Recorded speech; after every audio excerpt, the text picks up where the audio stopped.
Manchu Lakshmi Tollywood star kid విలక్షణ నటుడు మోహన్ బాబు ఒక్కగానొక్క కూతురు. మంచులక్ష్మి కెరీర్ అమెరికాలో మొదలైంది. ఆమె అక్కడ కొన్ని టెలివిజన్ షోస్ కి హోస్ట్ గా వ్యవహరించింది. అలాగే 2-3 హాలీవుడ్ చిత్రాల్లో నటించింది. అనంతరం టాలీవుడ్ లో అడుగుపెట్టింది.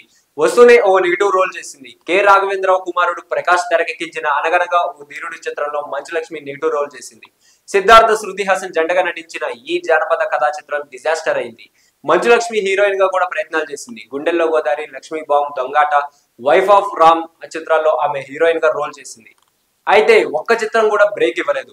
పలు చిత్రాలకు మంచులక్ష్మి నిర్మాతగా వ్యవహరించారు. ఇటీవల మంచులక్ష్మి ముంబైకి మకాం మార్చారు. ముంబైలో ఓ లగ్జరీ హౌస్ అద్దెకి తీసుకుని ఉంటున్నారు. తాజా ఇంటర్వ్యూలో ఆమె తండ్రి మోహన్ బాబు మీద కీలక ఆరోపణలు చేసింది. తనకు ఆయన నుండి ప్రోత్సాహం లభించలేదని పరోక్షంగా చెప్పింది. మంచులక్ష్మి మాట్లాడుతూ, నేను ముంబైకి వచ్చిన కొత్తలో నా ఫ్రెండ్ రకుల్ ప్రీత్ ఇంట్లో ఉండేదాన్ని. ఆమె నన్ను ముంబై వచ్చే ఇక్కడ కెరీర్ చూసుకో అనేది. రానా కూడా ఇదే తరహా సలహా ఇచ్చాడు. ఎప్పుడు హైదరాబాద్ లోనే ఉండిపోతావా అంటూ ఉండేవాడు. సౌత్ ఇండియాలో హీరోల కూతుళ్ళు, చెల్లెళ్ళు, అక్కలకు ఆఫర్స్ ఇవ్వరు, నటిగా ప్రోత్సహించరు. మా నాన్న మోహన్ బాబుకు కూడా నేను నటి కావడం ఇష్టం లేదు.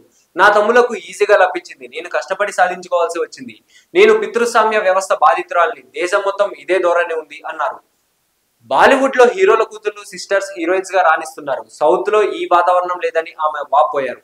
ముంబైలో కాపురం పెట్టిన మంచులక్ష్మి ఏం సాధిస్తారో చూడాలి. సో ఇలాంటి మరిన్ని ఇంట్రెస్టింగ్ అప్డేట్స్ కోసం please do like, share and subscribe to our YouTube channel.